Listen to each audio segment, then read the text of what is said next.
এবার আপনি বলবেন হুজুর আমি তো ভালো মানুষ, আমি নামাজি। হ্যাঁ বন্ধু, স্বীকার করলাম আপনি ভালো মানুষ, নামাজি, কিন্তু আপনার কলবের মাঝে খারাপ মানুষের নাম্বার সেভ করা আছে। তাহলে আপনি ভালো মানুষ হওয়ার পরেও ধরা খাওয়ার সম্ভাবনা আছে না? এশারের নামাজের আজান হলো, মসজিদে নামাজ পড়ে আপনি বের হলেন, বের হয়ে দেখেন মসজিদের সামনে দিয়ে একটা মিছিল যায়। আপনি নামাজি মানুষটা সেই মিছিলের ভিতরে ঢুকে গেলেন, কারণ তাদের মিছিল, আপনি তাদেরকে ভালোবাসেন, তাদের সাথে আপনার সম্পর্ক আছে। ওই মিছিলে ঢুকে আপনিও মিছিল করা শুরু করলেন, অথচ আপনার সামনে যে লোকটা মিছিল করতেছে সে হচ্ছে বেনামাজি, আপনার পিছনে যে মিছিল করছে সে হচ্ছে মদখোর, আপনার ডানে যে লোকটা ও হলো সিগারেট খোর, আপনার বামে যে দাঁড়ায় আছে সে হলো সুদখোর। তাহলে আপনি ভালো মানুষ খারাপ মানুষের মাঝখানে পড়ে গেলেন। এমন মিছিলওয়ালা দল, এমন মিছিলওয়ালা মানুষ বাংলাদেশে আছে না নাই? যেই মিছিলে আপনি ঢুকলেন ওই মিছিলে নামাজির পার্সেন্টেজ কত? ওই মিছিলে আপনি আছেন তাদের দলে, আমার বন্ধু কোরআন তেলাওয়াত জানে এমন মানুষের পার্সেন্টেজ কত? যেই মিছিলে আপনি ঢুকে গেলেন ওই মিছিলে দাড়িওয়ালা লোকের পার্সেন্টেজ কত? যেই মিছিলে আপনি ঢুকে গেলেন সেখানে আল্লাহওয়ালা মানুষের পার্সেন্টেজ কত? কিন্তু আপনি দেখলেন মুখে দাড়ি নাই, সিগারেট টাইনা মিছিল করছে, এই লোকটাই আবার মদখোর, মদের গাজার আড্ডায় পাওয়া যায়, এই লোকটাকে আবার সিনেমা হলে পাওয়া যায়, এই লোকগুলো মসজিদে যায় না। আপনি নামাজি, আপনি তাদের দলে ঢুকে গেলেন। আপনি হলেন সেই মিষ্টির মতো, যে মিষ্টি যখন দোকানে ছিল তার দাম 1 কেজি 250, 300, 400, 500। ওই মিষ্টি যদি কেউ হাতে করে খাওয়ার জন্য মুখে তোলে 500 টাকা কেজি বটে, অনেক দামি মিষ্টি, কিন্তু হাত থেকে যদি এটা নিচে পড়ে যায় আর ওই মাটির মাঝে গোবর থাকে, ওই মিষ্টি গোবরের মাঝখানে পড়ে, ডানেও গোবর বামেও গোবর, পিছনেও গোবর সামনেও গোবর, যেই মিষ্টি গোবরের মাঝখানে পড়লো ওইটার দাম দোকানে থাকা অবস্থায় 500 ছিল, এখন দাম কত?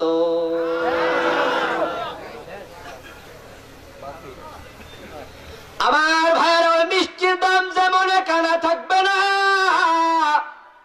আপনি যখন নামাজি মসজিদে ছিলেন তখন আপনি হয়তো ভালো মানুষের কাতারে ছিলেন, কিন্তু আপনি যখন বাজে মানুষের সাথে মিশে গেলেন, ওই মিছিলে থাকা অবস্থায় যদি আপনার মৃত্যু আসে, ও বন্ধু খারাপ মানুষের সাথে হাসর হইয়া তাদের দলবদ্ধ হইয়া জাহান্নামে যাওয়ার সম্ভাবনা আছে না? কোন মাসাদিকিন, ভালোদের সঙ্গী হন, ভালোদের সঙ্গী হন। আপনি তত ভালো নয় কিন্তু ভালো মানুষের সাথে আপনি চলেন। এমন কিছু মানুষ পাওয়া যায় সমাজে, নিজে আলেম না কিন্তু আলেমের সাথে বন্ধুত্ব রাখে, আছে না নাই? আমার ভাইরাম, কয়দিন আগে যাচ্ছিলাম উত্তরবঙ্গে একটা প্রোগ্রামে, ডান পাশের সিটে বসে একটা ইয়াং ছেলে, দাড়ি টাড়ি নাই, একবারে সপ্পান সপ্পা, কিন্তু কিছু দূর যাওয়ার পরে সে আমার সাথে গল্প শুরু করে দিল। কথা শোনার পর আমার হৃদয়টা জুড়াইয়া গেল। সে কথায় কথায় বলো, হুজুর সে বাচ্চা কাল থেকে আলেমদেরকে ভালোবাসি, আমি আপনার পাশে আজকে সিট পাইয়া আমার মনটা ভরে গেছে, ডরে আপনার সাথে ভয়ে কথা বলি না, অনুমতি দিলে একটু কথা বলবো। আমার বন্ধু তার কথা শুনে আমার মনে আনন্দের হিল্লোল জেগে গেল। লোকটা একবারে জেনারেল শিক্ষিত, স্কুল কলেজে পড়ুয়া, কিন্তু সে বলে, হুজুর জেনারেল মানুষের সাথে আমার সম্পর্ক নাই, আমি যেখানে যাই সেখানে একজন আলেম খুঁজে বের করি। আমার সৌভাগ্য আজকে গাড়ি তো একজন আলেমের সাথে আমার সিট। আমার ভাই, ওই ছেলেটা হয়ে যাবে ওই স্বর্ণকারের স্বর্ণের বালির মতো, স্বর্ণকার যখন স্বর্ণ দোকানে সাজায় রাখে জুয়েলারিতে, আমরা কিনতে যাই, এক ভরি স্বর্ণের দাম 40,000, আপনার কাছে বিক্রি করার সময় স্বর্ণটা পানিতে ধুইয়া বিক্রি করে না, গ্লাস থেকে ভিতরে হাত দিয়া নামায়, নিক্তিতে তুলে ওজন করে বিক্রি করে দেয়। জলীয় বাষ্প থেকে, হাওয়া বাতাস থেকে ওই স্বর্ণের গায়েও সামান্য সামান্য ধুলাবালি থাকার সম্ভাবনা আছে না নাই? ওই স্বর্ণ যখন নিক্তিতে তোলে, তখন স্বর্ণের বড়ি যদি 40,000 হয়, স্বর্ণের গায়ে যে ধুলা বসে আছে ওই ধুলাও 40,000 টাকা বিক্রি হয়ে যায়। আমরা যখন ধান বিক্রি করে গোলা থেকে নামায়া ক্রেতার কাছে দেই, 500 টাকা দানের মন যদি হয়, ওই দানে 2-4টা সিটা আছে না নাই? তখন সিটার মন কত হয়? অথচ এই সিটা যদি দান থেকে আলাদা থাকতো, রাস্তায় পড়ে থাকে কত সিটা, 1 আনা দিয়েও কেউ কিনে না। ভালো দানের সাথে 2-4টা সিটা যদি মিশ্রিত হয়ে যায়, 500 টাকা মন ওই সিটাও বিক্রি হয়ে যায়। আপনি যদি ভালো মানুষের সঙ্গী হন আর আমাদের সঙ্গী হন, আপনি ইসলাম ভালো বোঝেন না, ভালো মানেন না, মানতে পারেন না, কিন্তু আপনি যাদের মিছিলে যান তারা দাড়িওয়ালা, তারা টুপিওয়ালা, তারা নামাজি, তারা ভালো মানুষ, আপনি তাদের সঙ্গী হওয়ার জন্য চেষ্টা শুরু করে দেন, তাহলে হতে পারে ওই ভালো মানুষের সাথে কিয়ামতের দিন হাসর হবে, আল্লাহ রহমান সে ওসিলা আপনাকেও জান্নাত দিয়ে দিতে পারে। আনতা মামান আহবাবতা, ওই সাহাবী বলল, হুজুর আমার প্রস্তুতি নাই, তবে আমি আপনাকে ভালোবাসি। আল্লাহ রাসূল বললেন, যদি আমাকে ভালোবাসো আমার সাথে জান্নাত হয়ে হাসর হয়ে যাবে। আর আপনি দাড়িওয়ালা টুপিওয়ালা, কিন্তু আপনার সম্পর্ক ওদের সাথে যারা আল্লাহর দুশমন, রাসূলের দুশমন, যারা সুযোগ পাইলে ইসলাম জবাই করে। আপনি যত টুপিওয়ালা দাড়িওয়ালা হন, ওই মিষ্টির মতো গোবরের মাঝে পড়ে গেছেন, আপনার দামে কানাও আর নাই। এই জন্য হযরত আলী রাদিয়াল্লাহু তাআলা আনহু বলেছেন, ইদা কারানতা ফাকারিন তাকিয়ান মুহাজ্জাবা, যখন তুমি কাউকে বন্ধু বানাবে তখন তুমি মুত্তাকি ভালো মানুষকে বন্ধু বানায়ো। এই জন্য ভাইয়ারা আমার, অনেক আয়াত নিয়ে কথা বলা লাগবে, তাই একটা বিষয়ের উপর অনেক লম্বা আলোচনা করা যাবে না। আমি আপনাদেরকে অনুরোধ করে যাব, আপনাদের স্কুল পড়ুয়া, কলেজ পড়ুয়া সন্তান, ওই ভার্সিটি পড়ুয়া সন্তান কার সাথে বন্ধুত্ব করে সেই খবরও বাবা হিসাবে আপনার রাখা দরকার আছে না নাই? যদি আপনার ভালো ছেলেটা খারাপ বন্ধুর পাল্লায় পড়ে, ইউনিভার্সিটিতে গিয়া কেউ বড় শিক্ষিত হইয়া ভালো হইয়া বের হয়, ওই বিশ্ববিদ্যালয়ে ভর্তি হইয়া আবার নেশায় আসক্ত হইয়া ইয়াবাখোর, পেন্সিডিলখোর হয়ে যায়, এমনও আছে না নাই? তাই আপনিও খবর রাখবেন আপনার সন্তান কার সাথে বন্ধুত্ব করলো। বন্ধুর প্রভাব জীবনে অনেক বেশি। আমার ভাই, আপনি নিজে এটা ভাববেন, যদি একজন আতর বিক্রেতার কাছে আপনি যান, আতর যদি নাও কিনেন, মাগনা কিছু সুগন্ধ নাকে আসবে। আর যদি আপনি শুটকি দোকানে যান, শুটকি আপনি না কিনলেও কিছু দুর্গন্ধ নাকে আসবে। আল্লাহ তাআলা বলছেন, হে ইমানদারেরা, যারা দিন নিয়ে তামাশা করে, ঠাট্টা করে, তাদেরকে কখনো বন্ধু বানাবে না। ওয়াত্তাকুল্লাহ, আল্লাহকে ভয় করো।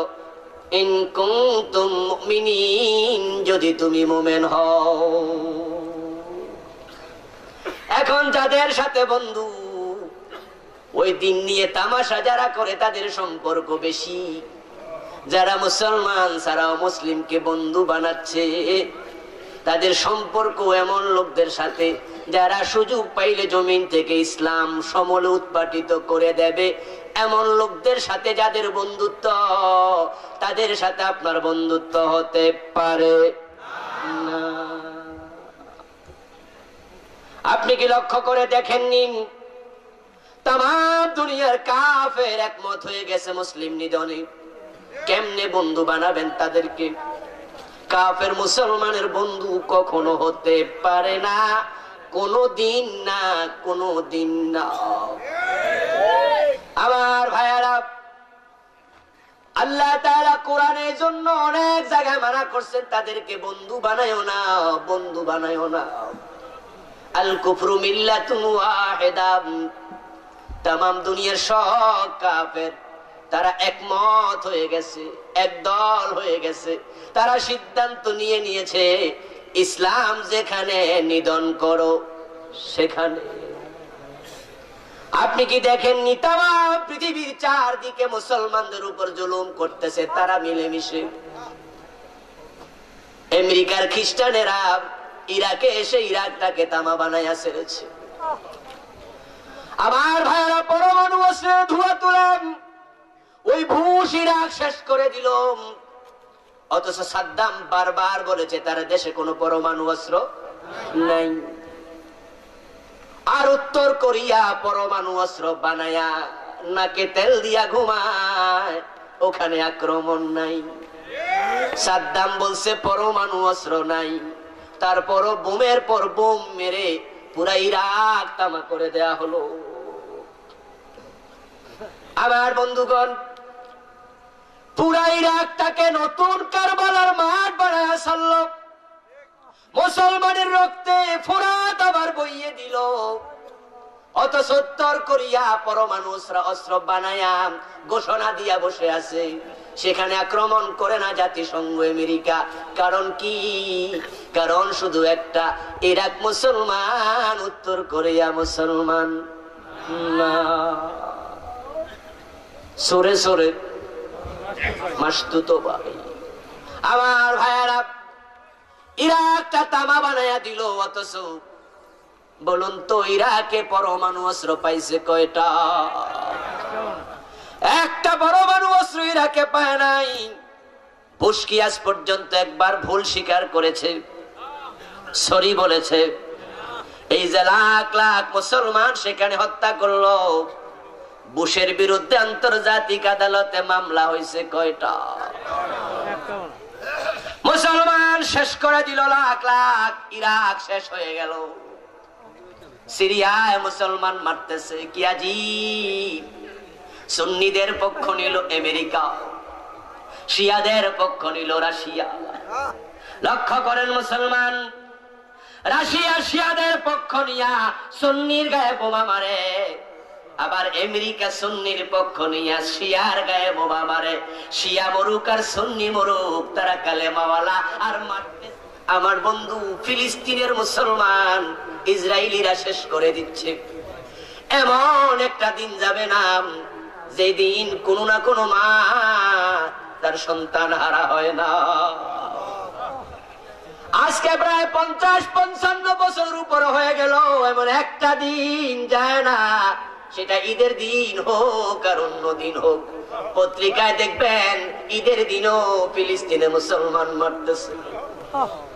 এমন একটা দিন যায় না যেদিন কোনো না কোনো বোন বিধবা হয় না ফিলিস্তিনে, কোনো না কোনো মা সন্তান হারা হয় না। আমার বন্ধু, ইহুদিরা সিদ্ধান্ত নিয়েছে মুসলিম নিধন করবে। আমাদের পাশের রাষ্ট্র ভারতের গুজরাটে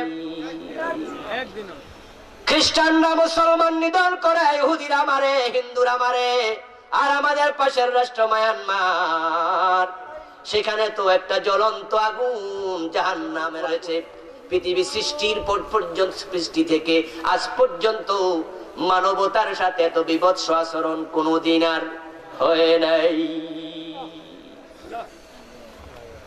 আমরা ইতিহাসে পড়েছি ইহুদের যুদ্ধের দিন আমির হামজা রাদিয়াল্লাহু তাআলা আনহুর শাহাদাতের পরে ওনার হাত পা কাটা হয়েছে, ওনার কলিজা ছিঁড়া হয়েছে। কিন্তু ইতিহাস পাওয়া যায় ওনার শাহাদাতের পরে এটা করছে। কিন্তু মায়ানমারে পত্রিকায় পড়লাম, সোশ্যাল মিডিয়া দেখলাম, জীবিত মানুষ তার কলিজা ছিঁড়ে ফেলতেছে।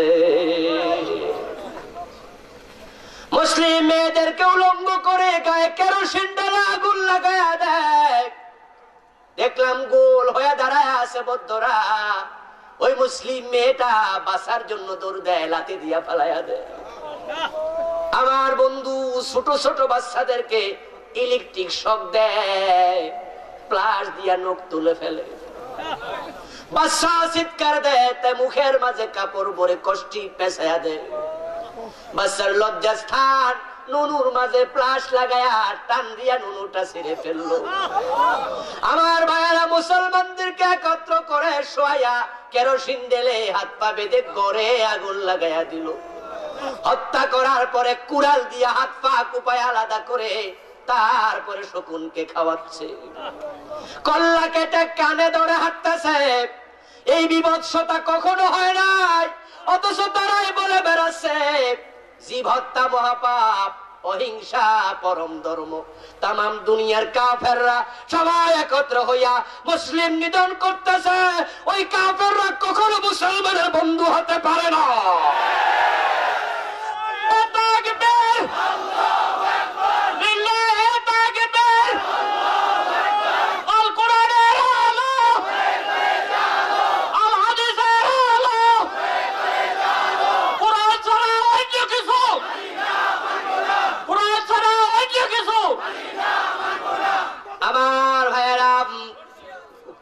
মুসলমান ভাইয়েরা, এখন মুসলমানের বন্ধু নয় যারা কাফের তারা। এখন মুসলমানদের ভিতরেও আবার কিছু মুসলমানের দুশমন তৈরি হচ্ছে, যারা ইসলামকে কলঙ্কিত করার জন্য জঙ্গিবাদী হইয়া জেহাদের নাম তাদের ব্যাপারে সতর্ক থাকা লাগবে। জঙ্গিবাদ যেমন পরিত্যাজ্য, ঠিক একই ভাবে জেহাদের উপরে ঈমান আনাও বাধ্যতামূলক ফরজ। কিন্তু আজকে আমরা চলে যাচ্ছি প্রান্তিক অবস্থানে। একদল উগ্রতা দেখায় জেহাদের নাম দিয়া সাধারণ মানুষ মারতেছে। আমার বন্ধু, সাধারণ মানুষ হত্যা করার কোনো অনুমতি ইসলামে নাই। আল্লাহ তাআলা কোরআনে বলেছেন, من قتل نفسا بغير نفس أو فساد في الأرض فكأنما قتل الناس جميعا। যে ব্যক্তি ইচ্ছা করে নিরপরাধ একজন মানুষ মারল, فكأنما قتل الناس جميعا, মনে হয় সে যেন দুনিয়ার সব মানুষকে হত্যা করলো। নিরীহ মানুষকে যারাই মারবে তারাই জঙ্গিবাদ, তারাই জঙ্গিবাদী। জঙ্গিবাদের বিরুদ্ধে সবার একমত হওয়া দরকার আছে না নাই? নিরীহ মানুষকে কেউ যদি তলোয়ার দিয়া মারে, নিরপরাধ মানুষকে কেউ যদি বোমা ফুটায়া মারে, তলোয়ার দিয়া মারল জঙ্গি, বোমা ফুটায়া মারল জঙ্গি। একই ভাবে নিরপরাধ মানুষকে কেউ ফাঁসি দিয়া মারলে সেও জঙ্গি হয়ে যাবে।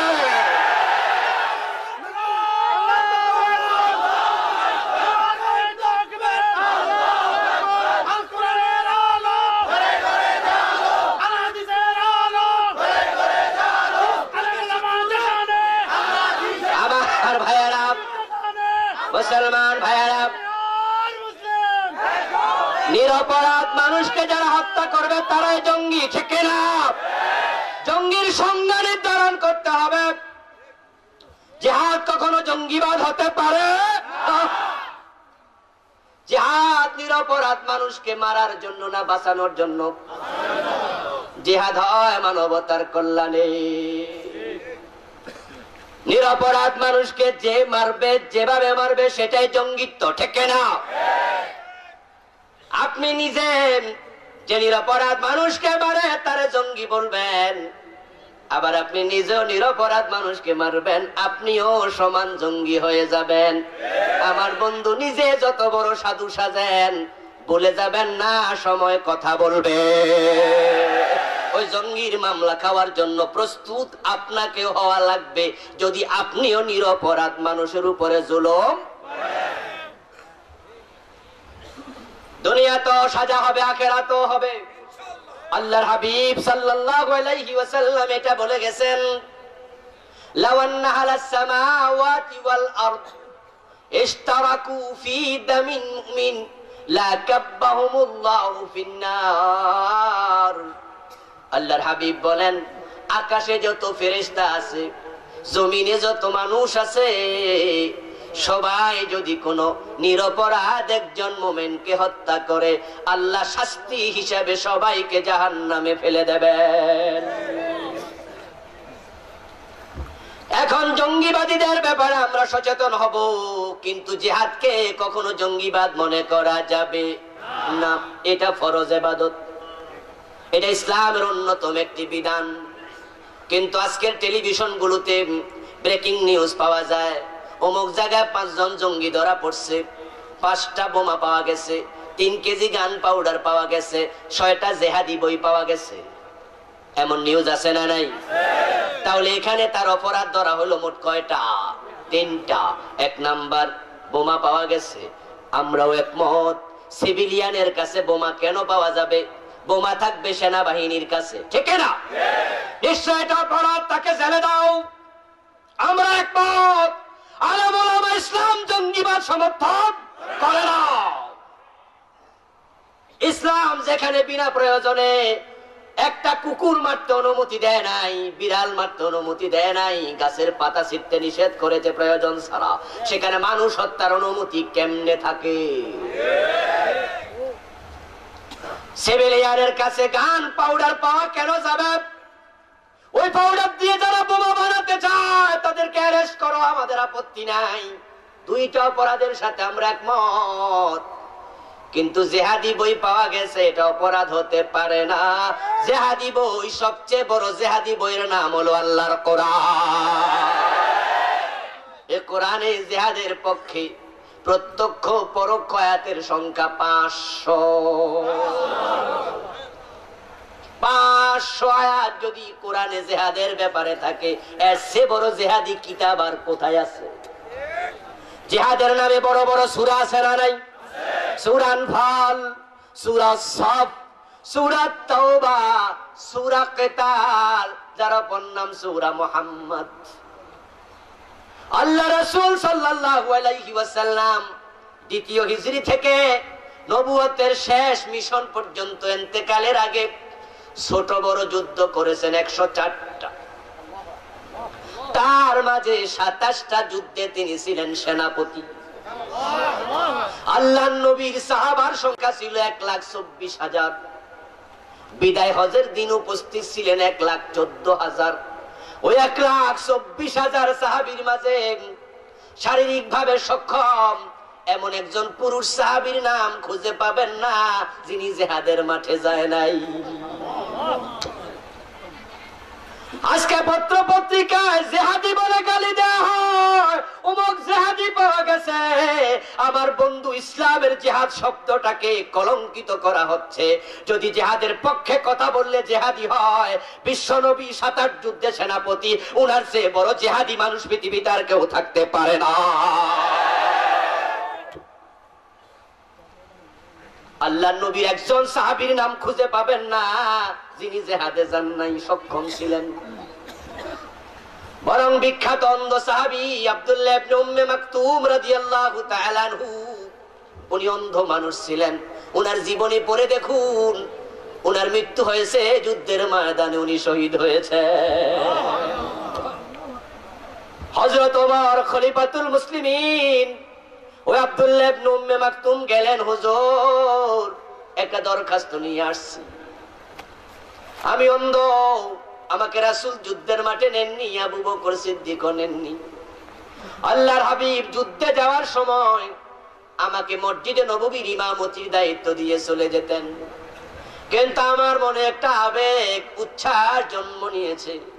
আমার কত বন্ধু শহীদ হইয়া অলরেডি জান্নাতের নিয়ামত ভোগ করতেছে, আমার সমবয়সী বন্ধুরা গাজী হইয়া নিজের আমল নামার সওয়াব ভরপুর করে বাড়িতে বসে জান্নাতের অপেক্ষা করছে। আমি অন্ধ আব্দুল্লাহ শহীদ হতে পারলাম না, গাজী হতে পারলাম না। আমি শুনেছি গদওয়ায়ে কাদিসিয়াতে আপনি লোক পাঠাবেন, ওই গাজওয়াতে আমাকেও পাঠাতে হবে। আমি দরখাস্ত নিয়ে হাজির হয়েছি, আপনি না বলবেন না।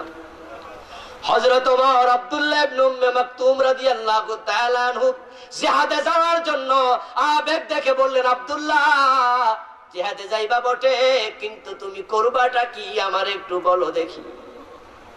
আব্দুল্লাহ ইবনে উম্মে মাকতুম বলেন, হুজুর আমি উত্তর রেডি করে আনছি, আমি জানি এই প্রশ্ন আপনি করবেন।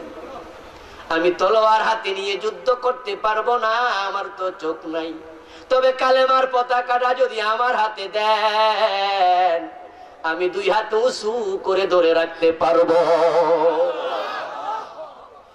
প্রতিটা যুদ্ধে যিনি সেনাপতি হন তার হাতে থাকে কালেমার পতাকা, কিন্তু ওই যুদ্ধে হযরত ওমর বললেন আজকে সেনাপতির হাতে পতাকা থাকবে না, পতাকা ইবনে উম্মে মাকতুমের হাতে দিয়ে দাও। উনি পতাকা তুলে যুদ্ধের মাঠে দাঁড়িয়ে আছেন, কাফের তীর মেরে উনাকে শহীদ করে দিল। অন্ধ সাহাবীও শহীদ হন যুদ্ধের মাঠে গিয়া, জিহাদ করে বিশ্বনবী ৭ যুদ্ধে সেনাপতি। আর আপনি মুসলমান হইয়া আপনি জিহাদের মাঝে জঙ্গিবাদের গন্ধ যদি খোঁজেন, মৌলবাদের গন্ধ যদি খোঁজেন, প্রমাণ হয়ে যাবে আপনি কোরআনের উপর এখনো ঈমানদার হন নাই।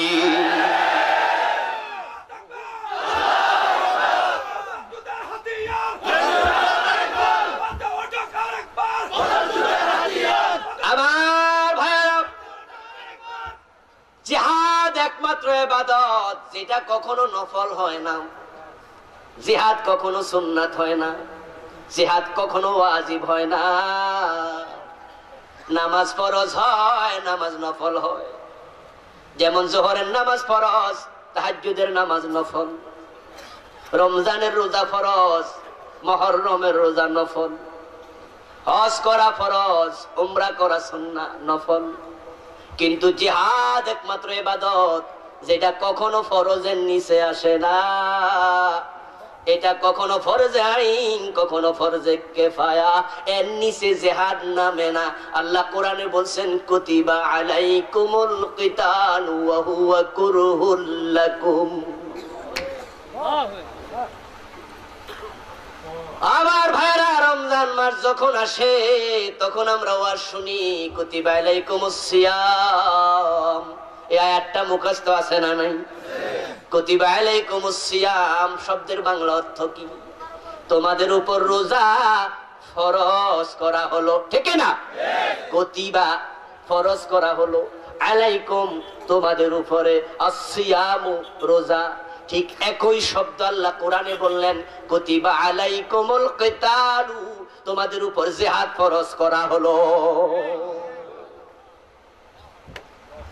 যেখানে জিহাদ কখনো ফরজের নিচে আসে না, ওই জিহাদকে আপনি জঙ্গিবাদ যদি মনে করেন, ওই জিহাদ এবং জঙ্গিবাদকে গোলায়া ফেলেন।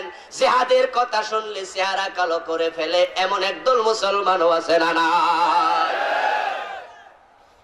আমার বন্ধু নামাজ মানেন, রোজা মানে, জিহাদের কথা শুনলে যেই হুজুর জিহাদের আলোচনা করে ওই হুজুরকে নিয়েও সমালোচনা করে, কই হুজুর মনে হয় কোন, ঠিক না? অথচ আল্লাহ কোরআনে বলেন ইয়া আইয়ুহান নাবিয়্যু হাররিদিল মুমিনিনা আলাল কিতাল। হে আমার নবী, আপনি মুমিনদেরকে জিহাদের ব্যাপারে উৎসাহিত করেন। সুবহানাল্লাহ। আল্লাহ বলে হে নবী জিহাদের ব্যাপারে উৎসাহিত করেন। এখন আপনি নিজে 30 বছর দাওয়াত দিচ্ছেন দ্বীনের দায়ী হইয়া, এই 30 বছরে জিহাদের ওয়াজ করেন নাই, এমন বক্তা আছে না নাই? 40 বছর পীর হইয়া মুরিদ বানায়া তালিম দিলেন, জিহাদের ওয়াজ করে নাই, এমন পীর আছে না নাই? আপনি 30 বছর মসজিদের ইমামতি করতেছেন, এই 30 বছরে মসজিদের মিম্বারে একদিনও জিহাদের ওয়াজ করে নাই, এমন খতিব আছে না নাই? অথচ আল্লাহ বলে হাররিদিল মুমিনিনা আলাল কিতাল, আপনি যুদ্ধের জন্য, জিহাদের জন্য উৎসাহিত করেন। মুসলমান যদি আজকে ওই জিহাদের কথা ভুলে না যেত, মুসলমানের ভিতরে জিহাদের টেন্ডেন্সি থাকতো, বৌদ্ধের মায়ানমারের বৌদ্ধরা আরাকানের মুসলমানের গায়ে হাত দিতে সাহস করতো না। কারণ পৃথিবীতে 170 কোটি মুসলমান, 60টার উপরে মুসলিম রাষ্ট্র, কিন্তু মুসলমানদের কোরা ভয় পায় না, কারণ মুসলমান জিহাদের কথা ভুলে গেছে।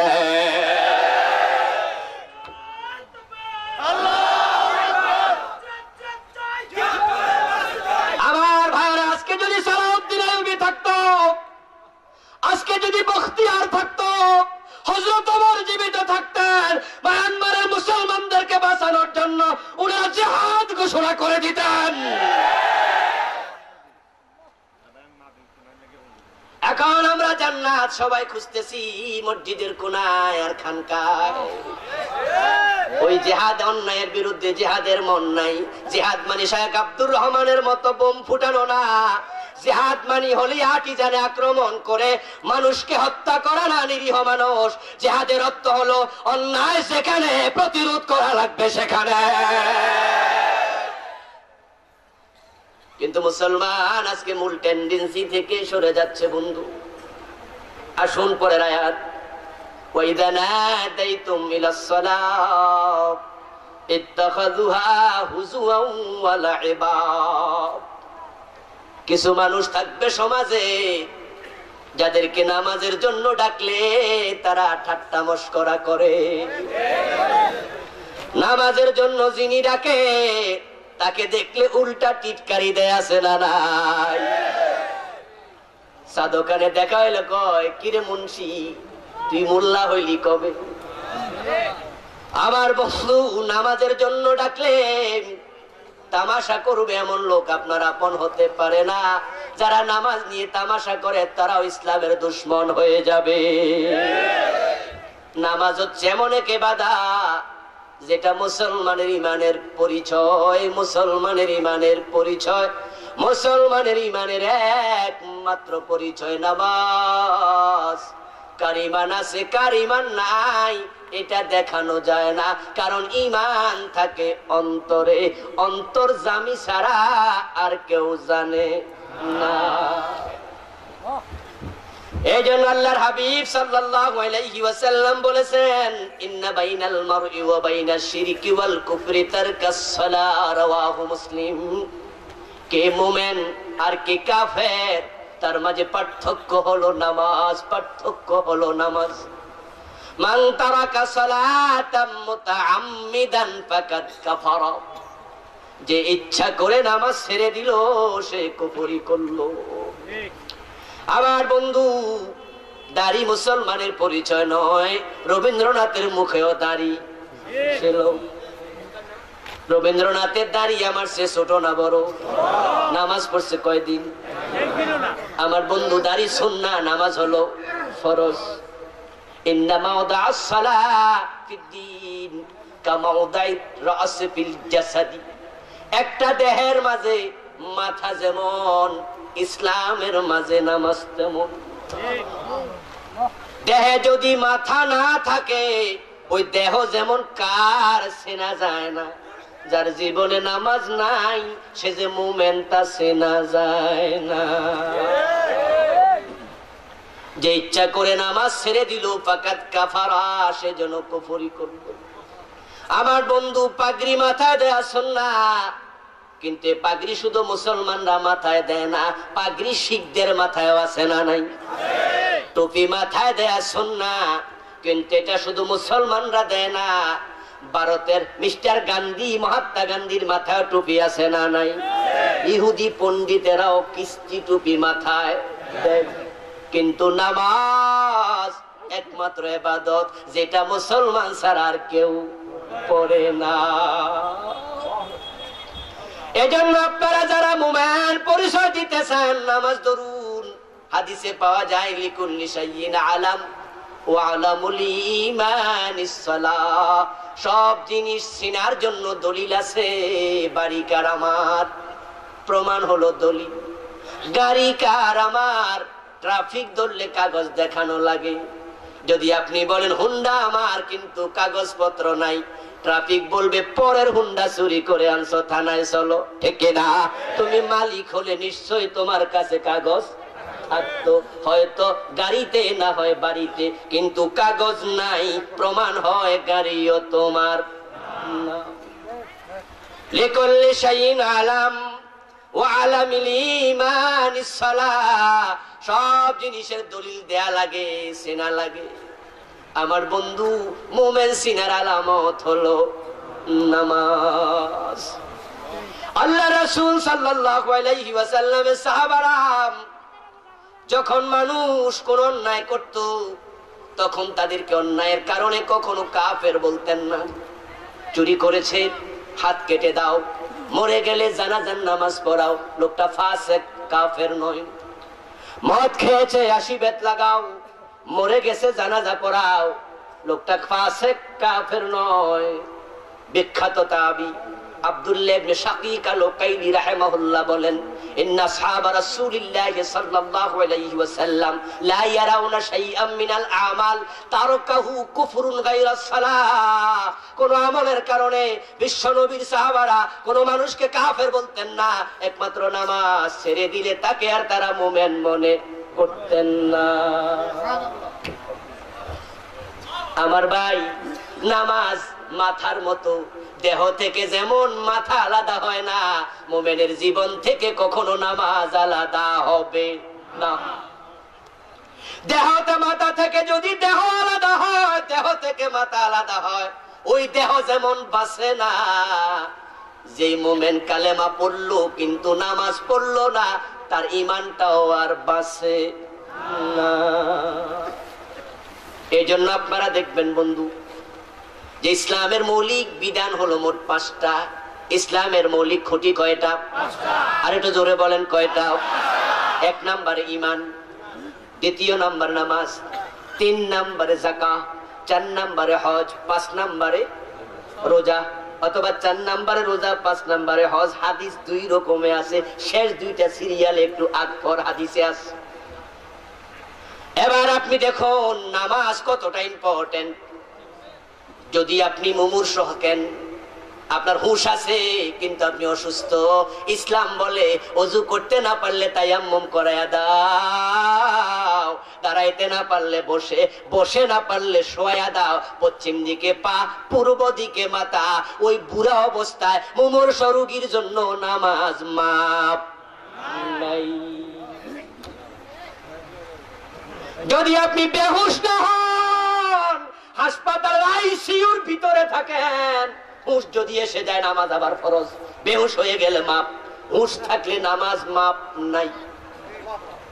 আপনি লঞ্চে আছেন, বঙ্গোপসাগরে লঞ্চ ডুবে গেছে, আপনি সাঁতরাচ্ছেন জীবন বাঁচানোর জন্য, জীবন মৃত্যুর সন্ধিক্ষণে দেখলেন সূর্য ডুবে যায়, হুঁশ যদি থাকে ওই সাগরে সাঁতরানো অবস্থায় ইশারায় হলো আসরের নামাজ পড়া লাগবে, তখনও নামাজ মাপ নাই। আমার ভাইরা, মা মুমূর্ষ সন্তান হবে, প্রসব বেদনায় কাতর। যদি মায়ের নেফাসের রক্ত ভাঙ্গা শুরু না হয়, মা কষ্টে কাতরাচ্ছে, গায়ের ঘাম ঝরছে, কিন্তু এখনো তার নেফাসের রক্ত ভাঙেনি। যদি নামাজের সময় যেতে থাকে, ওই মায়ের জন্য ওই কঠিন মুহূর্ত নামাজ পড়া লাগবে। দাঁড়াইতে না পারলে বসে, বসে না পারলে শুয়া হলো পড়তে হবে। যদি কোনো কারণে নামাজ না পড়ে, নেফাস বন্ধ হওয়ার পরে এই ওয়াক্তটা কাজা পড়া লাগবে, নামাজ তখনও মাপ নাই। অথচ আজকের মাগরিবের টাইমে কোম্পানিগঞ্জ বাজারে বসেছিল, চা দোকানে আজান হয়ে গেছে, বসে বসে বিড়ি টানছে, চা খাচ্ছে, গল্প করছে। মুসলমানের সন্তান, আজান চলে গেল, নামাজের ওয়াক্ত চলে গেল, নামাজের খবর নেই। আমার ভাইরা, ইসলামের খুঁটি হলো 5টা। ঈমান দেখা যায় না। আমরা আজকে নতুন ঈমান আনিনি, ঈমান আমাদের অনেক আগে, আমরা বাচ্চা বয়সে কালেমা পড়ছি, ঠিক না? বক্তব্যে আমরা পুরান মুমিন। আজকে আমরা ঈমান আনিনি। আজকে রমজান মাস নয়, তাই রমজানের রোজাও আমরা রাখিনি। এটা হজের মাস নয়, আমরা হজও আজকে করিনি। বছরে একবার যাকাত দেই, আজকে যাকাত দেইনি। ইসলামের খুঁটি আছে 5টা। আজকে ঈমান আনেননি, আজকে রোজা রাখেননি, আজকে হজ করেননি, আজকে যাকাত দেননি, খুঁটি আছে মাত্র নামাজ। যদি আজকে নামাজও না পড়েন, তাহলে ইসলামের ভিতরে আপনি থাকলেন কি দিয়া?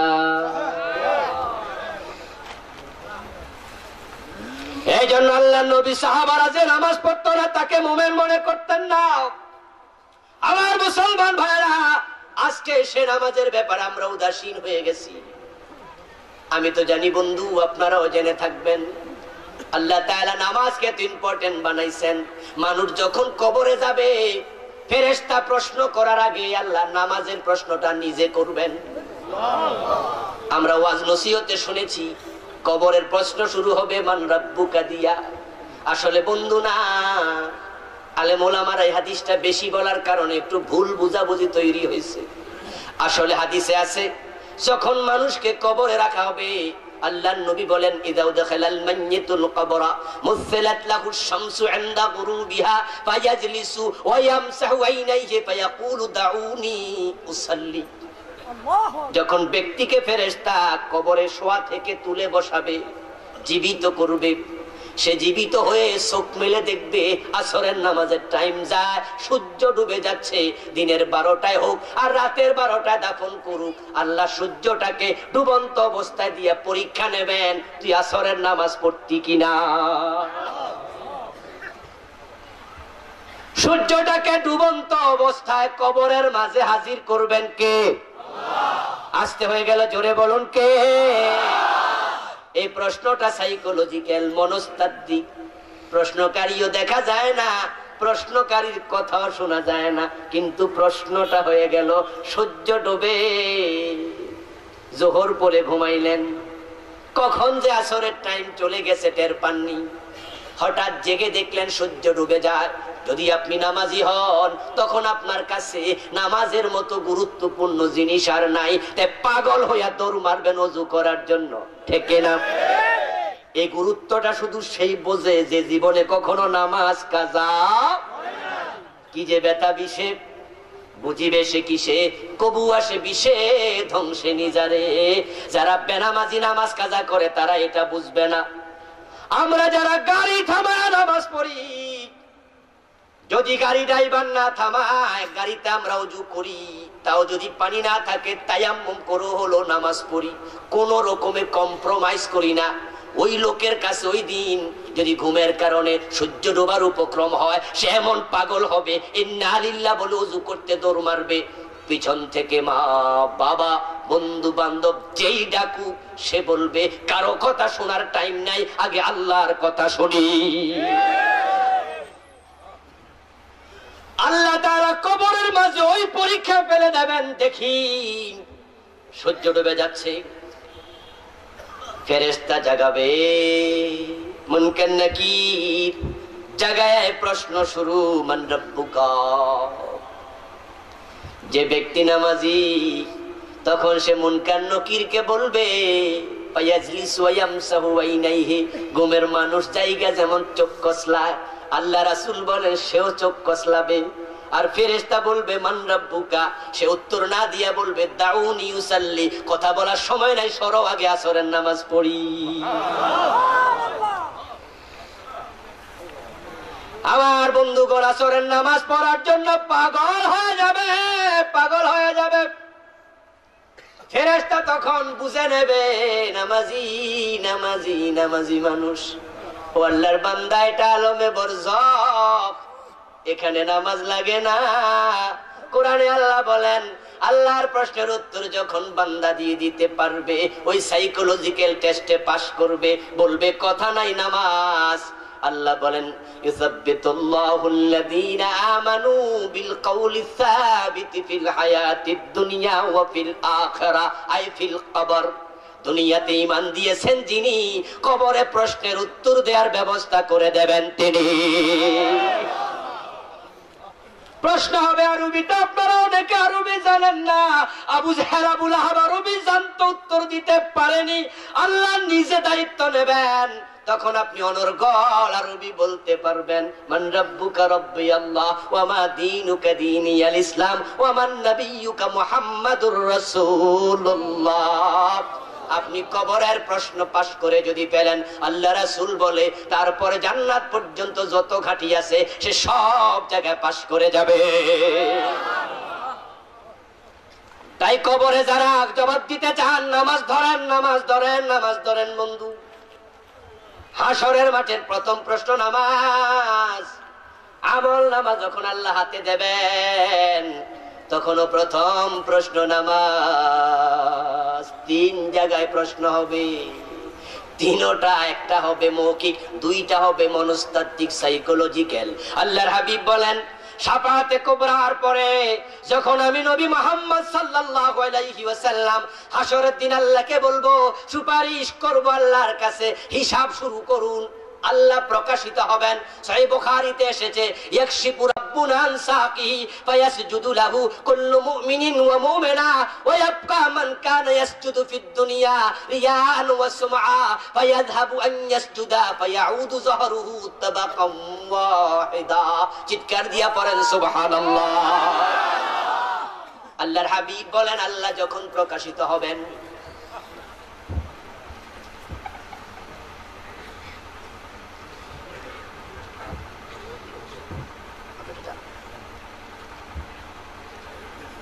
আমার ভাইরা, আল্লাহ তাআলা যখন প্রকাশিত হবেন, আমরা আল্লাহরে কোনদিন দেখছি?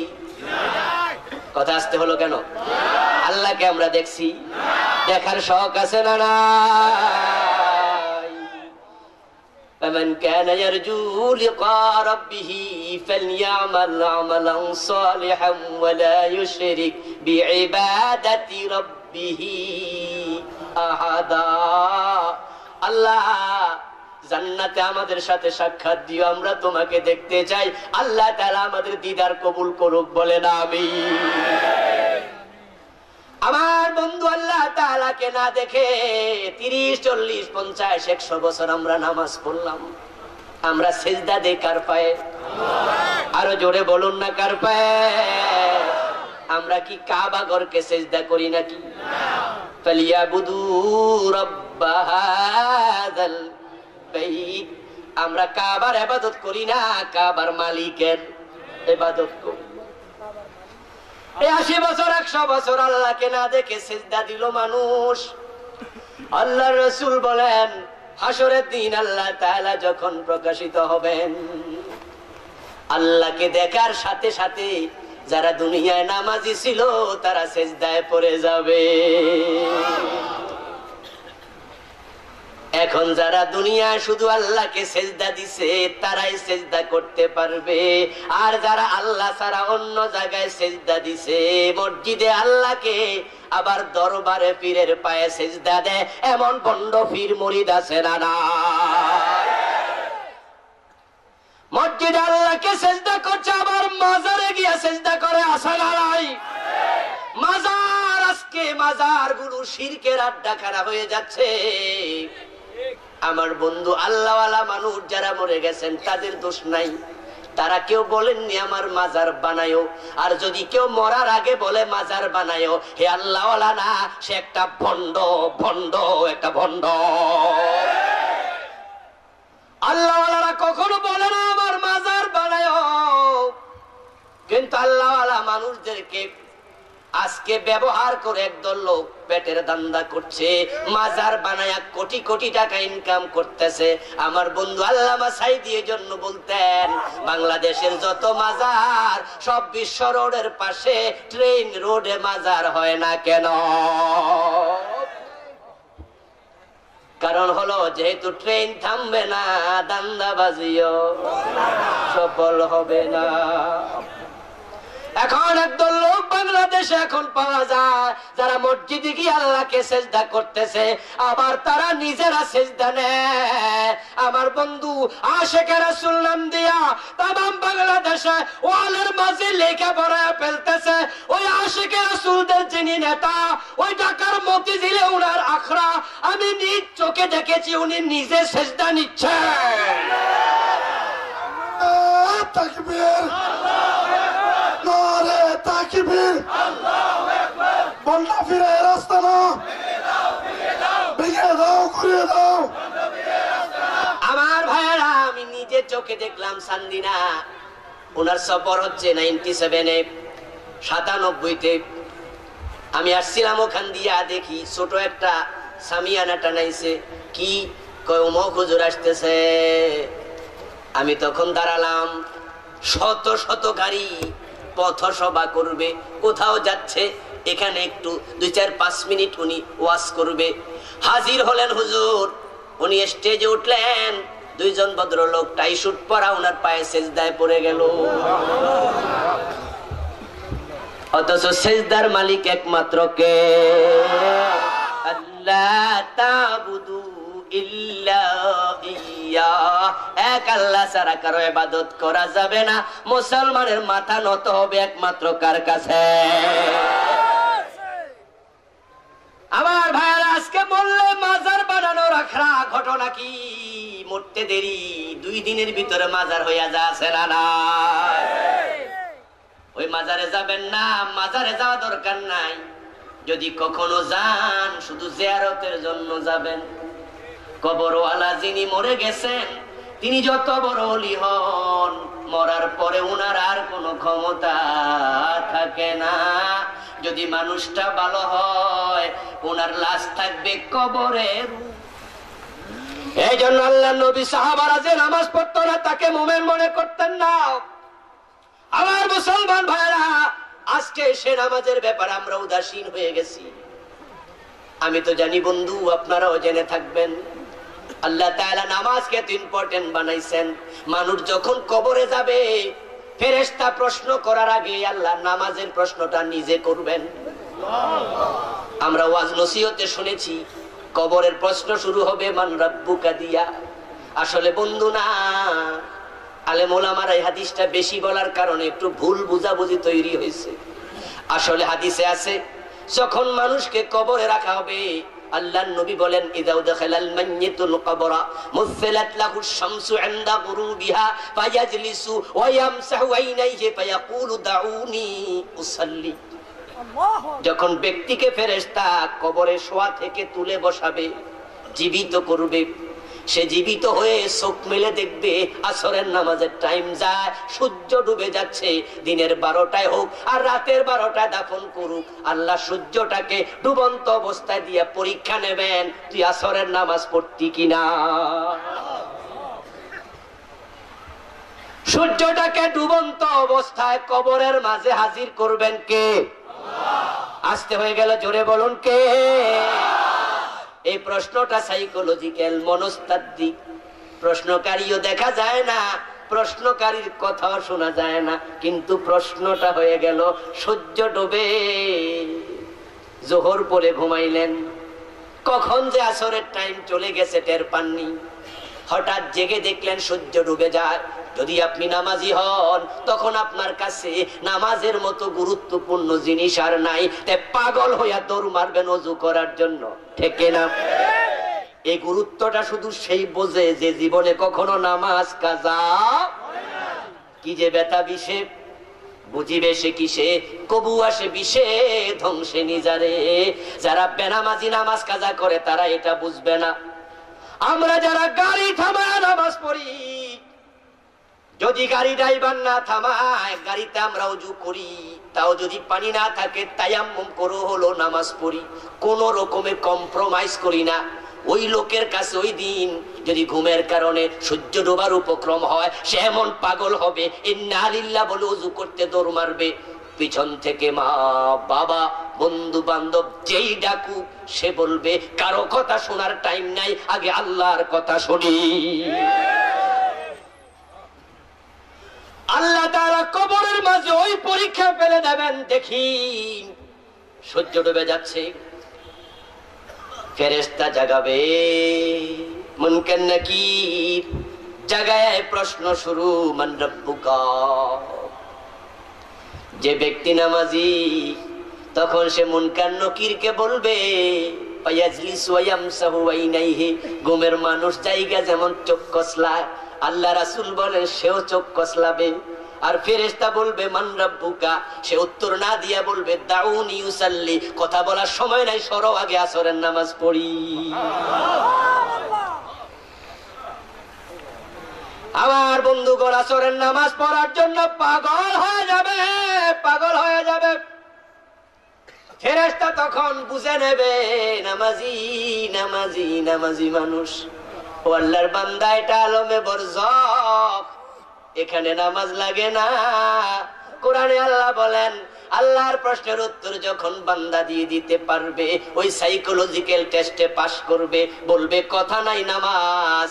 আল্লাহ বলেন, ইউসাব্বিতুল্লাহুল্লাযীনা আমানু বিল কওলি সাবিতি ফিল হায়াতিদ দুনিয়া ওয়া ফিল আখিরাহ, আই ফিল কবর। দুনিয়াতে ঈমান দিয়েছেন যিনি, কবরে প্রশ্নের উত্তর দেওয়ার ব্যবস্থা করে দেবেন তিনি। প্রশ্ন হবে আরবিতে, আপনারা অনেকে আরবি জানেন না। আবু জাহেল আবুল আহাব আরবি জানতো, উত্তর দিতে পারেনি। আল্লাহ নিজে দায়িত্ব নেবেন, তখন আপনি অনর্গল আরবি বলতে পারবেন। মান রাব্বুকা রাব্বি আল্লাহ ওয়া মা দীনুকা দীনিয়াল ইসলাম ওয়া মান নাবিয়্যুকা মুহাম্মাদুর রাসূলুল্লাহ। আপনি কবরের প্রশ্ন পাশ করে যদি পেলেন, আল্লাহ রাসূল বলে তারপরে জান্নাত পর্যন্ত যত ঘাটি আছে সে সব জায়গায় পাশ করে যাবে। তাই কবরে যারা জবাব দিতে চান, নামাজ ধরেন, নামাজ ধরেন, নামাজ ধরেন বন্ধু। হাসরের মাঠের প্রথম প্রশ্ন নামাজ। আমল নামা যখন আল্লাহ হাতে দেবেন, তখনও প্রথম প্রশ্ন নামাজ। 3 জায়গায় প্রশ্ন হবে, 3টা, একটা হবে মৌখিক, 2টা হবে মনস্তাত্ত্বিক, সাইকোলজিক্যাল। আল্লাহর হাবিব বলেন, শাফাআতে কুবরার পরে যখন আমি নবী মুহাম্মদ সাল্লাল্লাহু আলাইহি ওয়াসাল্লাম হাসরের দিন আল্লাহকে বলবো, সুপারিশ করব আল্লাহর কাছে, হিসাব শুরু করুন। আল্লাহ প্রকাশিত হবেন। সহিহ বুখারীতে এসেছে, ইয়াকশিফু রাব্বুনা আন সাকিহি ফায়াসজুদু লাহু কুল্লু মুমিনিন ওয়া মুমিনা ওয়া ইয়াবকা মান কানা ইয়াসজুদু ফিদ দুনিয়া রিয়ান ওয়া সুমআ ফায়াযহাবু আন ইয়াসজুদা ফায়াউদু যহরুহু তাবাকাম ওয়াহিদা। চিৎকার দিয়া পড়েন সুবহানাল্লাহ। আল্লাহর হাবিব বলেন, আল্লাহ যখন প্রকাশিত হবেন,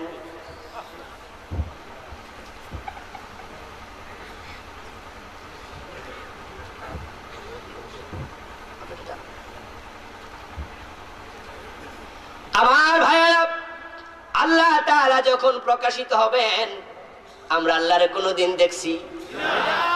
কথা আসতে হলো কেন? আল্লাহকে আমরা দেখছি? দেখার শখ আছে না নাই? ফামান কানা ইয়ারজু লিকা রাব্বিহি ফালইয়ামাল আমালান সালিহান ওয়া লা ইউশরিক বিইবাদাতি রাব্বিহি আহাদা। আল্লাহ জান্নাতে আমাদের সাথে সাক্ষাৎ দিও, আমরা তোমাকে দেখতে চাই। আল্লাহ তাআলা আমাদের দিদার কবুল করুক, বলেন আমিন। আমার বন্ধু, আল্লাহ তাআলাকে না দেখে 30, 40, 50, 100 বছর আমরা নামাজ পড়লাম, আমরা সিজদা দেই কার পায়ে? আরো জোরে বলুন না, কার পায়ে? আমরা কি কাবা ঘরকে সিজদা করি নাকি? ফালিয়াবুদু রাব্ব হাযাল বাইত।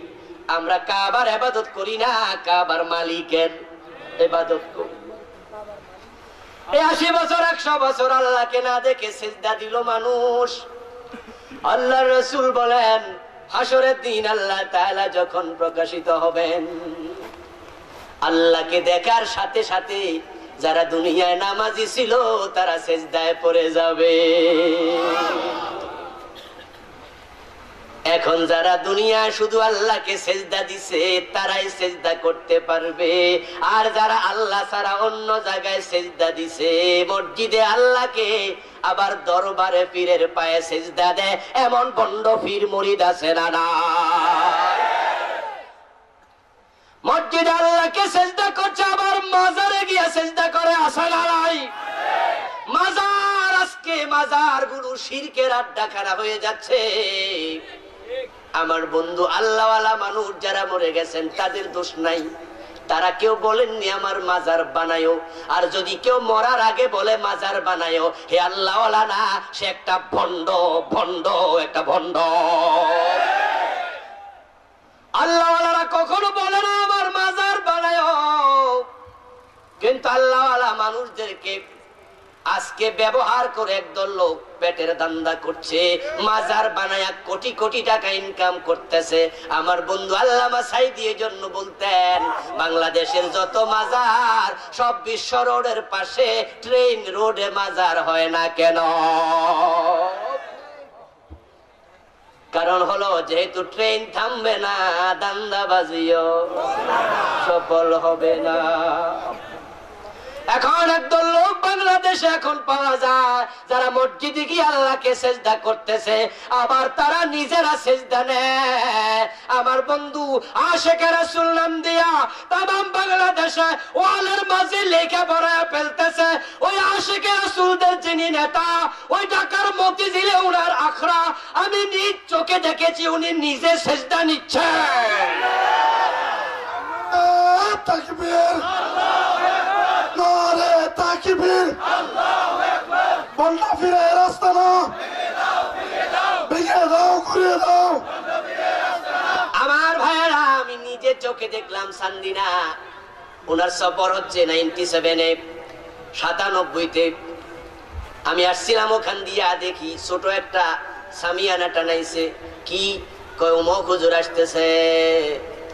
আমি তখন দাঁড়ালাম, শত শত গাড়ি পথসভা করবে, কোথাও যাচ্ছে, এখানে একটু 2-4-5 মিনিট উনি ওয়াজ করবে।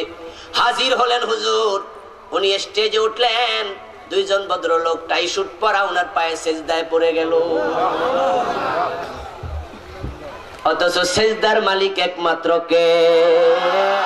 আল্লাহ তাবুদু ইল্লা ইয়া, এক আল্লাহ ছাড়া কারো ইবাদত করা যাবে না। মুসলমানের মাথা নত হবে একমাত্র কার কাছে? আমার ভাইরা, আজকে বললে মাজার বানানোর আখড়া, ঘটনা কি? মরতে দেরি, 2 দিনের ভিতরে মাজার হইয়া যাচ্ছে না। ওই মাজারে যাবেন না, মাজারে যাওয়া দরকার নাই। যদি কখনো যান, শুধু জিয়ারতের জন্য যাবেন। কবরওয়ালা যিনি মরে গেছেন, তিনি যত বড় ওলি হন, মরার পরে উনার আর কোনো ক্ষমতা থাকে না। যদি মানুষটা ভালো হয়, উনার লাশ থাকবে কবরে। ফেরেশতা যখন বের হবেন, বের হওয়ার আগে আল্লাহ বলবে, ও আমার ফেরেশতারা, ফালবিসুহু মিনাল জান্নাহ ওয়াফতাহু লাহু বাবান ইলাল জান্নাহ ফাফরিশু লাহু মিনাল জান্নাহ। জান্নাতের বিছানা বিছাও, জান্নাতের পোশাক পরাও, জান্নাতের দিকে দরজা খুলে দাও। ফেরেশতারা উনাকে জান্নাতের পোশাক পরায়া, জান্নাতের বিছানা বিছায়া কবরের মাঝে যাওয়ার সময় বলবে, নাম কানাউ মিলারুস। বাসর ঘরে দুলা যেমন ঘুমায়, তুমিও কবরে ঘুমায়া থাকো, এক ঘুমে কিয়ামত হয়ে যাবে। আমার বন্ধু, যদি আল্লাহর ওলি হন, মাজারে যিনি আছেন, তিনি ঘুমায়া আছেন, উনার কাছে কিছু যাবেন, সুযোগ পাইলে গিয়ে দেখবেন ওই যে বড় আলেম, উনার অন্তকালের পর উনার গায়ের জামাটা খোলার ক্ষমতাও আর উনার নাই। ওনার নিজের গোসলটাও আর নিজে দিতে পারে না। উনি এখন অন্যের গোসলের মুখাপেক্ষী, ঠিক না? ওনার গায়ে যদি মাছি মশা বসে, ওই মাছি মশা তাড়ানোর ক্ষমতা উনার এখন আর নাই। তাহলে আপনি উনার কবরে যদি যান, কেন যাবেন? ফাজুরুহা ফাইন্নাহা তুযাক্কিরুকুমুল মাউত। তোমরা কবর জিয়ারত করো, তাহলে আল্লাহর তোমার নিজের মৃত্যুর কথা মনে হবে। অথচ এই কবরের কারণে, মাজার বানায়া সিজদার কারণে, কবরে যাওয়ার কারণে হাজার হাজার মুসলমানের ঈমান ধ্বংস হয়ে যাচ্ছে। মাজার থেকে সাবধান, মাজার থেকে সাবধান। মোমবাতি সেখানে কেন জ্বালান? যদি উনি আল্লাহর ওলি হয়, উনার কবরে জান্নাতের বাতি জ্বলবে, ঠিক না? ইফতাহু লাহু বাবান ইলাল জান্নাহ, জান্নাতের দিকে ফেরেশতা দরজা খুলে দিয়ে যাবে, জান্নাতের আলো আসবে। আপনার মোমবাতি কি দরকার?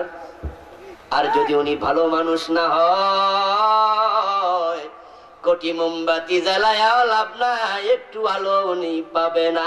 জাহান্নামের আগুন কালো, ওনার কবরটাই জাহান্নামের আগুনে ভরপুর থাকবে। নাউজুবিল্লাহ।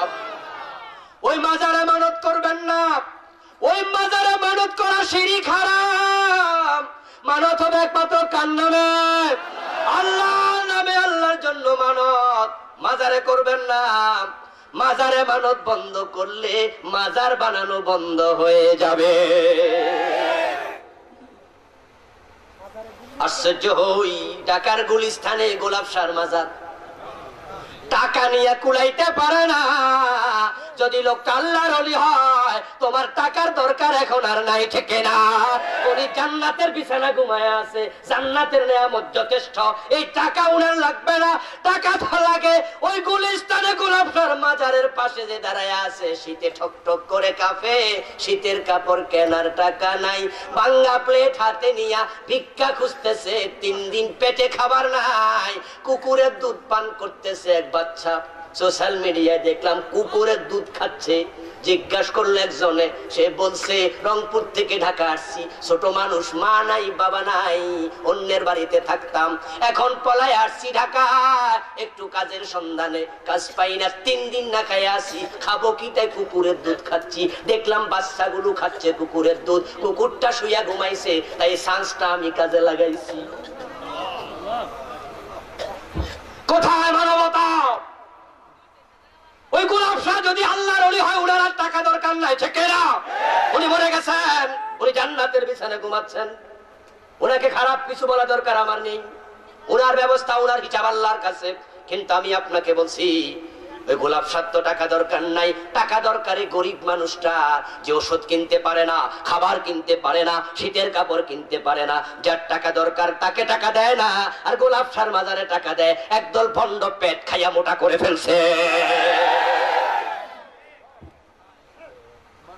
মুসলমান বিবেক কোথায় যাচ্ছে? বিবেক কোথায় যাচ্ছে? নামাজ পড়ুন, নামাজ ধরুন, সন্তানদেরকে নামাজ পড়ান, নিজে পড়লে হবে না। কোরআনে একটা মাত্র অর্ডার আছে, যার সাথে সবাইকে আল্লাহ সম্পৃক্ত করছে, নিজে রোজা রাখো, নিজের পরিবারকে রোজা রাখাও, এমন আয়াত কোরআনে নাই। কারণ পরিবারে কেউ অসুস্থ থাকতে পারে, তার তো রোজা লাগে না, ফিদিয়া দিলে হয়, ঠিক না? নিজে হজ করো, পরিবারকে করাও, কোরআনে নাই। কারণ ছেলের উপরে হজ ফরজ হয়, বাবা গরিব হলে বাবার উপরে হজ ফরজ হয় না। একটা মাত্র অর্ডার আছে, যেটা নিজে করা লাগবে, পরিবারের লোকদেরকে করাইতে আল্লাহ বলছে, ওইটা হলো নামাজ। ওয়ামুর আহলাকা বিসসালাতি ওয়াসতাবির আলাইহা। হে আমার নবী, আপনি নিজে নামাজ পড়ুন, আপনার পরিবারকে নামাজের আদেশ করুন। কেন্টায় সমাজে অনেক বাবা পাওয়া যায়, যেই বাবা ফজরের টাইমে মসজিদে যাচ্ছে, শীতের মাঝে ওযু করতেছে, কিন্তু যুবক যুবতী সন্তান ছেলে ঘুমায়, বাবা সন্তানকে নামাজে নেয় না, উল্টা কম্বলটা টাইনা দিয়া যায়, এমন বাবা আছে না?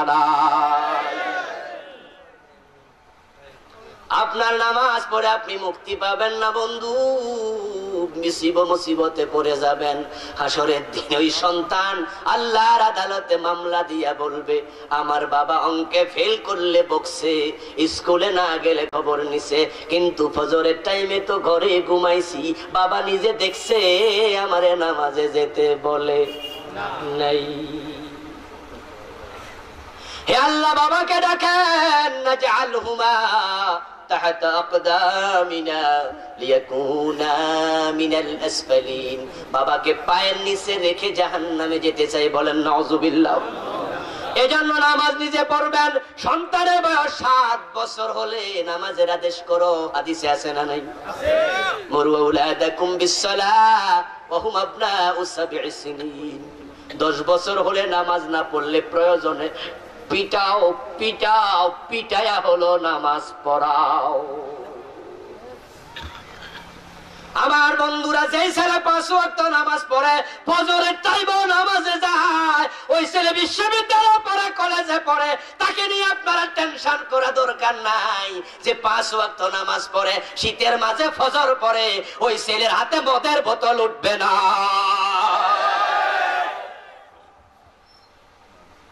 আজকে যুবকেরা মাদকাসক্ত হয়ে যাচ্ছে। মদ আজকে পানির মতো পাওয়া যায়। বর্ষাকালে খালে বিলে পুকুর ডুবা নদী সমুদ্র সব জায়গায় যেমন পানি আর পানি, আজকে বাংলাদেশে আবার বন্যা চলছে, হাত বাড়াইলে পাওয়া যাচ্ছে ক্লাস 9-এর ঐশী ইয়াবাসক্ত হইয়া মাদকাসক্ত হইয়া বাবা মা দুইজনকে হত্যা করে জাতির চোখে আঙ্গুল দিয়া বলে গেছে এই মদ এখন আর বিশ্ববিদ্যালয়ে নাই, সেখান থেকে কলেজে আসছে, এখন ক্লাস 9-এ আমি পড়ি, আমি ইয়াবা আমার কাছে এসে গেছে, সতর্ক হও সতর্ক হও, না হয় প্রাইমারি স্কুল মদের বোতল চলে যাবে।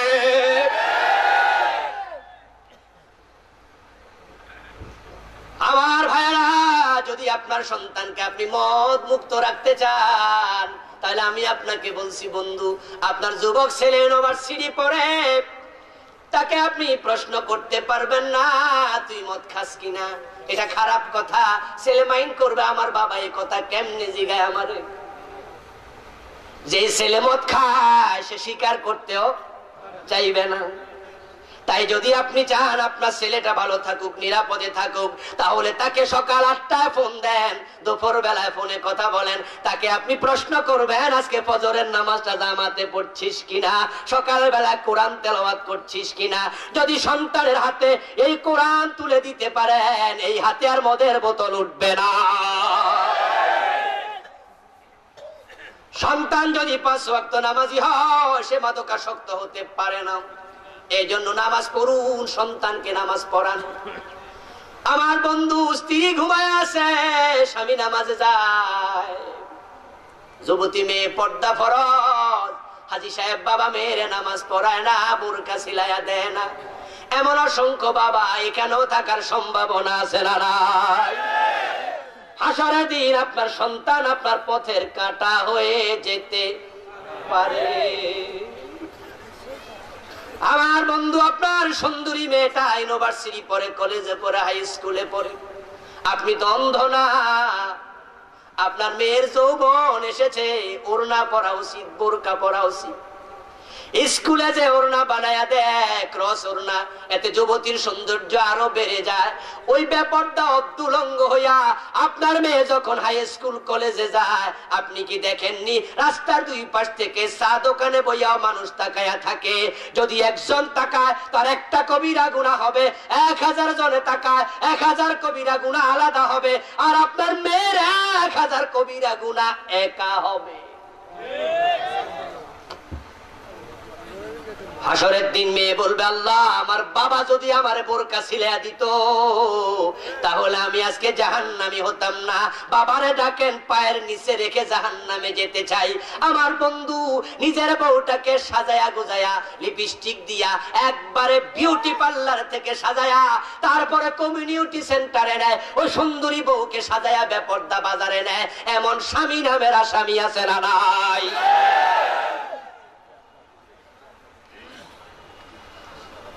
নিজের বউয়ের সৌন্দর্য পর পুরুষকে দেখাও, মানেটা কি?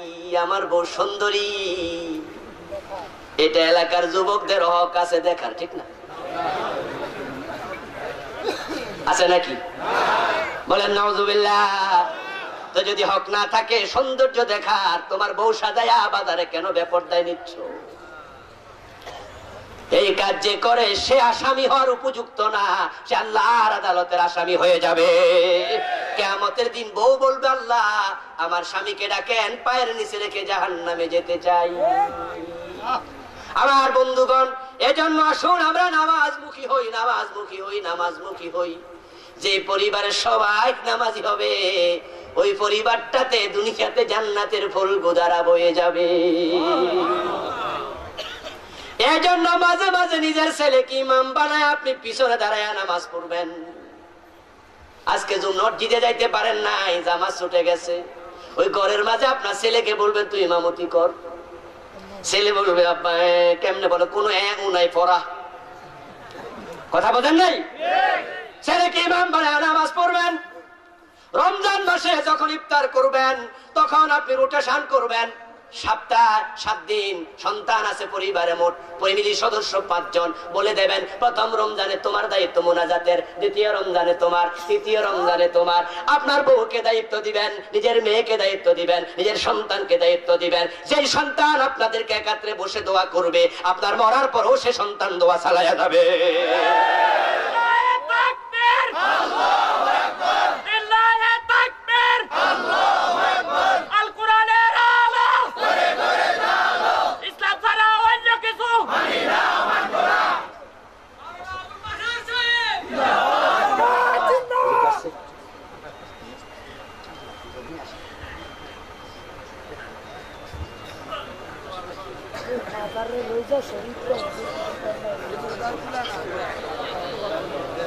আমার ভাইরা বলতেছিলাম আল্লাহর কোরআনের নির্দেশ, জান্নাতে একা যাবেন না, পরিবার নিয়ে যাবেন। ও আনফুসাকুম ওয়া আহলিকুম নারা। এজন্য প্র্যাকটিস করবেন, নামাজের ব্যাপারে সতর্ক হবেন বন্ধু আমার। শুধু নামাজ না, শুধু নামাজ না, শরীয়তের অনেক বিধান আছে। আল্লাহ তাআলা এরপরে বলছেন 62 নম্বর আয়াত, ওয়া তারা কাসীরাম মিনহুম ইউসারিউনা ফিল ইসমি ওয়াল উদওয়ান ওয়া আকিলিহুমুস সুহুদ। আপনি সমাজে দেখবেন অনেক মানুষ যারা পঙ্গপাল, যেমন আলো দেখলে দৌড়ায় আসে, হারাম দেখলে দৌড়াইয়া যাবে। যারা হারাম খায় আপনি তাদের সঙ্গী হবেন না। যারা কাফের তাদের সাথে বন্ধুত্ব করা যাবে না। যারা নামাজ নিয়ে তামাশা করে বন্ধু বানানো যাবে না। যারা হারাম খায় তাদের সাথে বন্ধুত্ব করা যাবে না।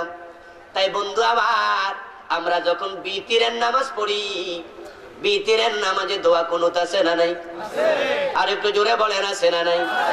ওই দোয়া কুনুতের মাঝে আমরা কি বলতেছি?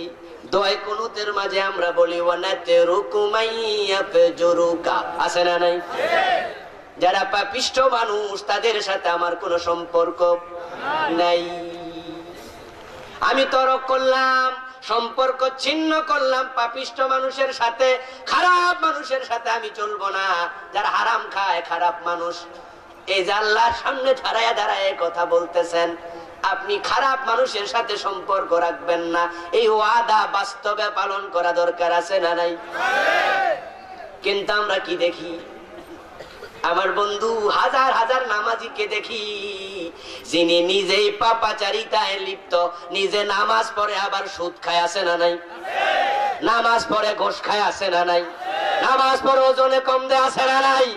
নামাজ পড়ে মানে ভেজাল মিশায়, নামাজ পড়ে অন্যের জমিন দখল করে। নামাজি হাজী সাহেব বোনের হক দেয় না, বাবা মরে গেছে বোনের হক গ্রাস করে বসে আছে।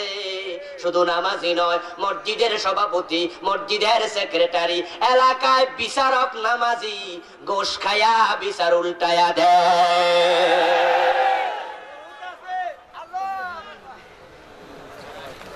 আমার বন্ধু, হারাম খাবেন আবার জান্নাতে যাবেন, কেমনে সম্ভব? কেমনে সম্ভব?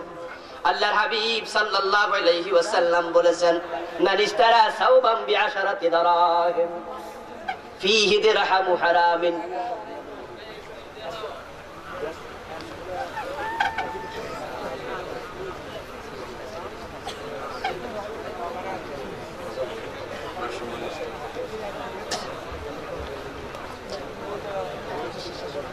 من اشترى ثوبا بعشرة دراهم فيه درهم حرام لم يقبل الله له صلاته ما دام عليه।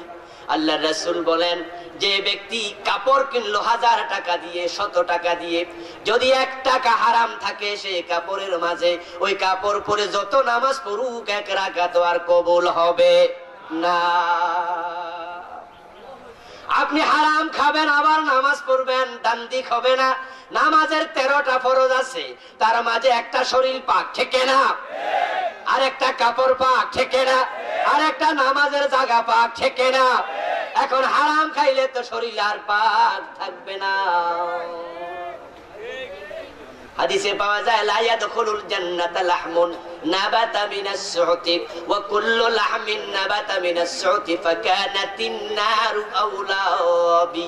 যে দেহ হারাম খায়া মোটা হয়, আল্লাহ ওই দেহকে জান্নাতে প্রবেশ করতে দেবেন না। যে দেহ হারাম খায়া বড় হইছে, ওই দেহকে আল্লাহ জাহান্নামের জন্যই বানাইছেন। নাউজুবিল্লাহ। এই জন্য আপনার কাপড় পবিত্র হওয়া লাগবে। শুধু প্রস্রাব পায়খানা থেকে পবিত্র না, এটা পবিত্রতা জাহিরি। আর হারাম থেকে পবিত্র হওয়া পবিত্রতায় তাহারাতে বাতিনি। এখন হারাম সুদের ব্যবসা করে আবার জান্নাতে যাওয়ার স্বপ্ন দেখে।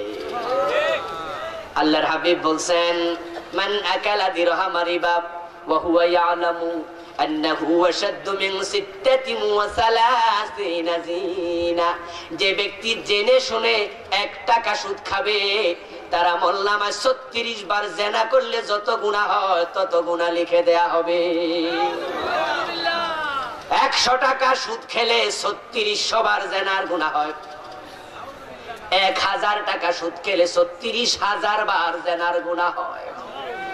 টাকার বিনিময়ে যারা ইজ্জত বিক্রি করে ওই পতিতাও তো জীবনে 36,000 বার জিনার বয়স পায় না। আর আপনি নামাজি, দাড়িওয়ালা, টুপিওয়ালা, সুদের ব্যবসা খুলে বসে আছেন। যদি আপনি 1000 টাকা সুদ খাইতে পারেন 36,000 বার জিনাকারী হয়ে গেলেন। তাই পতিতার চেয়েও সুদখোর বেশি খারাপ। আল্লাহর হাবিব বলেছেন ইন্নালির রিবা 73 বাবা আইসারুহা আন ইয়ানকিহার রাজুলুম। যে ব্যক্তি সুদ খাবে তার আমলনামায় 73 রকমের গুনাহ হবে, বড় বড় 73টা গুনাহ। তার মাঝে সবচেয়ে ছোট গুনাহ হলো নিজের মায়ের ইজ্জতে হাত দেয়া। কোথায় নামলেন মুসলমান? নামাজ জান্নাতের চাবি। তবে মনে রাখবেন চাবিওয়ালা হওয়ার বাড়িওয়ালা হওয়া কিন্তু এক জিনিস। ঢাকার গুলশান বনানীতে শত শত চাবি আছে, রাস্তায় হাইটা হাইটা বেচে, চাবি বানায়াও দেয়। ওই লোকদের গুলশানে বাড়ি আছে কয়টা? নামাজ জান্নাতের চাবি, তাই নামাজ পড়বেন, সুদ খাবেন। ও বন্ধু, ব্যালেন্স লাগবে, আল্লাহর বিধানগুলো মানা লাগবে। আপনি মায়ের ইজ্জতে হাত দেন, 1 টাকা সুদ খেলে 36 বার জিনার গুনাহ করেন। আপনার পেটের মাঝে আল্লাহ জাহান্নামের সাপ ঢুকাবেন। মেরাজের রাতে বিশ্ব নবী গেলেন, জাহান্নাম পরিদর্শন করে তিনি দেখলেন একদল লোক, তাদের এক একজনের পেট বুতুনুহুম কালবুয়ুত ফিহাল হায়াত, পেট এক একটা বড় বড় বিল্ডিং এর মতো। পেটের মাঝে অজগর সাপ, তুরা মিন খারিজি বুতুনিহিম, বাহির থেকে দেখা যায় ওই সাপগুলো পেটের ভিতরে ঢুকছে আর সবল মারছে। জিজ্ঞাসা করা হলো, হুজুর আল্লাহর হাবিব বলো, জিব্রাইল মান হাউলা, তারা কারা? এত কঠিন শাস্তি কেন দেয়া হচ্ছে? ওয়ালা উলাইয়া কালাতুর রিবা। জিবরিল আমিনের প্রশ্নের উত্তরে, আল্লাহর হাবিবের প্রশ্নের উত্তরে জিবরিল বলেন তারা দুনিয়ায় সুদখোর ছিল। এজন্য বন্ধুগণ, হারাম মুক্ত করুন, হারাম মুক্ত জীবন গঠন করুন। আল্লাহ তাদের সাথে বন্ধুত্ব করতে মানা করছে যারা সুদ খায়। অথচ আপনি নামাজে দাঁড়ায় বলেন ওয়ানাতিরুকুম আইয়াফজুরুকা, হারামওয়ালার সাথে পাপিষ্টের সাথে সম্পর্ক ছিন্ন করলাম। এই কথায় সারেন নামাজের ভিতরে দোয়ায়ে কুনুতে বলে বাড়ি গেল হাজী সাহেব। কলিং বেলে টিপ পড়ল, দরজা খুলে দেখে ঘটক মশাই হাজির। প্রস্তাব আসলো, ছেলে এত বড় অফিসার, বিসিএস ক্যাডারে চাকরি করে, ঢাকা ইউনিভার্সিটি থেকে পাশ করা, ঢাকায় গুলশানে অলরেডি একটা বাড়ি কিনে লাইছে, ব্যাংকে 2 কোটি টাকা জমা আছে, চাকরির বয়স মাত্র 5 বছর, ইয়াং তাগড়া যুবক। আপনি বুদ্ধিমান, হিসাব বড় সোজা। একজন অফিসার যখন চাকরি নেয়, 1st ক্লাস জব, তার বেতন 22,000 স্কেল। 5 বছরে বেতন টোটাল কয় হাজার টাকা হয়েছে? তাহলে 2 কোটি টাকা ব্যাংকে জমাইছে থেকে, গুলশানে বাড়ি কিনছে থেকে, নিশ্চয় লোকটা হারাম খাচ্ছে, ঠিক না? ওই অফিসার সুদখোর অফিসার। প্রস্তাব পাওয়ার পর আপনি প্রকৃত নামাজি যদি হতেন, ভালো মানুষ হতেন, ওয়ানাতিরুকুম আইয়াফজুরুকা, পাপির সাথে সম্পর্ক নাই, আপনি প্রস্তাব ফিরে দিয়া বলতেন, ভাই সাহেব, যে ছেলে হারাম খায়, সুদ খায়, আমার কলিজার টুকরা মেয়ে তার হাতে তুলে দিতে পারি না। হারাম খাইলে আমার মেয়েও তো জান্নাতে যেতে পারবে না। যে মেয়েটা হারাম খাবে তার পেট থেকে কখনো আল্লাহর ওলি জন্ম নেবে না। বিয়ে ফিরে দিলাম, কিন্তু এটা কয়জনে করেন? বাবারে বাবা, এত বড় জামাই, বোয়াল মাছ পাইয়া গেছি, তাই ঘটা করে বিয়ে দেয়, দুমদাম করে কোটি টাকা লাখ টাকা খরচ করে বিয়েতে করার পরে আবার বিয়ে দিয়া মাইয়া জামার বাড়ি পাঠাইয়া রাতের বেলা এশারার নামাজে দাঁড়ায় আবার কয় দোয়ায়ে কুনুতে ওয়া নাতিরুকু মান্যা পেজুরুকা, হে আল্লাহ পাপীর সাথে আমার সম্পর্ক নাই। আর সে আজিম থেকে আল্লাহ বলে মিথ্যা কথা বলার জায়গা বুঝি আর পাস না। ফাওয়াইলুল লিল মুসাল্লিন, সব নামাজি জান্নাত পাবে না, কিছু নামাজির জন্য ওয়াইল দোজক আছে না নাই? ফাওয়াইলুল লিল মুসাল্লিন আল ওয়াইলু ওয়াদিন ফি জাহান্নাম ইয়াবি ফিহিল কাফিরু 40 খরিফা ক্বাবলা আন ইয়াবলাগা কারাহু। আল্লাহ রাসূল বলেন ওয়াইল হচ্ছে জাহান্নামের একটি গর্তের নাম, যেখানে জাহান্নামীকে ফেলে দেওয়ার পরে 40 বছর লাগবে তলায় যে পৌঁছতে। ফাওয়াইলুল লিল মুসাল্লিন, কিছু নামাজির জন্য ওয়াইল দোজক।